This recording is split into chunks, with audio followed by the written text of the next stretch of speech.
Eu acho que nós temos um sistema eleitoral muito ruim, que extrai o pior das pessoas. O processo civilizatório, ele existe para... Todas as pessoas têm em si o bem e o mal, é da condição humana. O processo civilizatório, ele existe para que as pessoas reprimam o mal e potencializem o bem. Eu acho que o sistema político brasileiro, em muitos momentos, faz exatamente o contrário. Ele reprime o bem e potencializa o mal. Ele é um sistema muito caro, é um sistema de baixa representatividade e é um sistema que dificulta a governabilidade. O sistema brasileiro, sobretudo na eleição para a Câmara dos Deputados, ele é um sistema proporcional em lista aberta. Isso significa, eu vou explicar muito brevemente para não matar o seu leitor, o seu espectador de fastio. O sistema eleitoral, o sistema proporcional em lista aberta, ele funciona assim: você tem tantas vagas a serem preenchidas. São Paulo tem 70 vagas para preencher. Na Câmara, cada partido lança uma vez e meia, uma vez e meia, o número de candidatos para aquelas vagas, e aí o eleitor pode votar em quem ele quiser.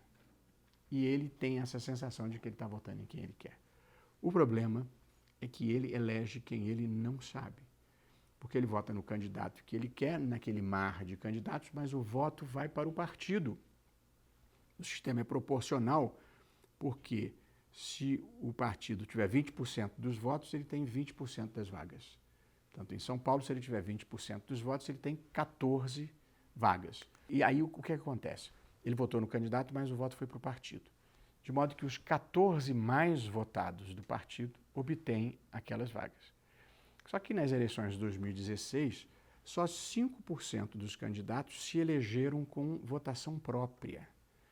95% dos candidatos se elegeram com essa transferência intrapartidária dos votos. De modo que 95% das pessoas não elegeu o candidato em quem votou. Portanto, há um déficit de representação política, porque o eleitor não sabe quem ele elegeu e o candidato não sabe por quem ele foi eleito. De modo que um não tem de quem cobrar e o outro não tem a quem prestar contas. Isso é que explica o descolamento que eu acho que existe no Brasil hoje entre a sociedade política, entre a classe política e a sociedade civil. São mundos relativamente apartados, que não se comunicam. É ruim para o país que seja assim, porque eu acho que numa democracia, política é gênero de primeira necessidade. E, portanto, a gente tem que investir na política, uma alternativa para a democracia. E, portanto, você tem que investir na política, em política de qualidade, atrair gente nova e gente boa, o que o sistema não consegue fazer, como regra geral. Portanto, a nossa proposta lá no TSE, do grupo de trabalho, é pelo sistema distrital misto. Eu mesmo coordenei o grupo de trabalho, composto pelo ministro Tarcísio Neves, pelo ministro Tarcísio Vieira de Carvalho, pelo ministro Fernando Neves e pelo ministro Henrique Neves, e por uma assessora minha, que era a Aline Osório. Nós tabulamos tudo de bom que já tinha sido aprovado no Senado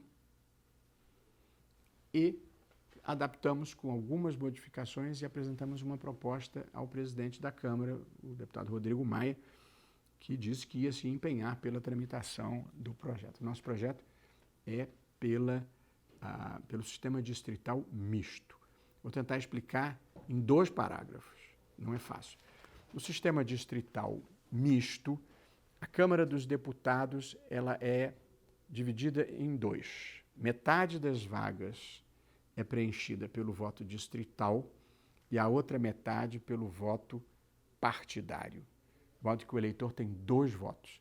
Ele vota no candidato do seu distrito e ele vota no partido da sua preferência. O que são os distritos? Você tem o estado todo, São Paulo, 70 vagas e 30 milhões de eleitores. Vamos botar 35 milhões de eleitores para me facilitar a conta. Das 70 vagas, 35 vão ser preenchidas pelo voto distrital e 35 pelo voto partidário. Então você divide o estado de São Paulo em 35 distritos. Em cada distrito cada partido lança o seu candidato. E o eleitor vota no candidato da sua preferência, o mais votado obtém aquela vaga. A partir dali, o eleitor sabe quem representa o seu distrito. De modo que daí a 4 anos, quando ele voltar para pedir voto, você sabe como é que ele votou na reforma da Previdência, na reforma tributária, na reforma trabalhista.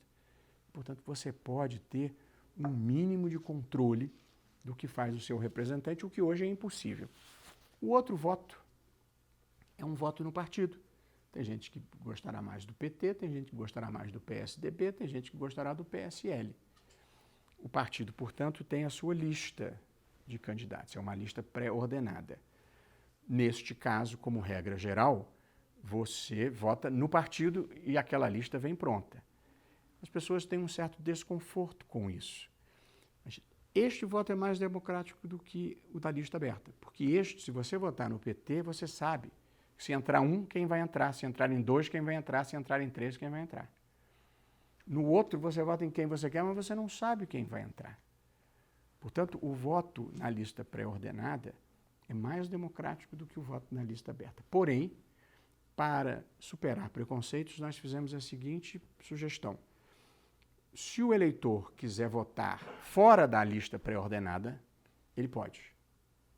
E se o candidato obtiver o quociente eleitoral, ou seja, a votação própria para se eleger, ele entra, fura a lista. E com isso você um pouco compatibiliza os dois sistemas. Além do que, Márcio, nesse sistema de lista, eu acho que você pode ter, o partido vai ter os políticos tradicionais, que faz parte da democracia, mas ele pode ter o seu economista, ou o seu jurista, ou o seu líder sindical, ou o seu intelectual. Quer dizer, você vai ter uma figura representativa do ideário daquele partido. Hoje em dia, e não sou eu que digo, são os próprios parlamentares, você tem uma certa dificuldade na qualidade do debate público no Brasil, e acho que a gente tem que investir nisso também. Debate público de qualidade no parlamento é um componente decisivo para as democracias. Essa é a proposta. O que o distrital misto faz? Ele barateia, em vez de fazer campanha no estado inteiro, você faz só no seu distrito. Ele aumenta a representatividade, porque o eleitor passa a saber quem o representa, e ele facilita a governabilidade, porque ele induz a diminuição dos partidos. Você passa a ter blocos, porque esta pluralidade de partidos, são 33 hoje, obriga muitas vezes a um tipo de negociação que não tem como ser republicano.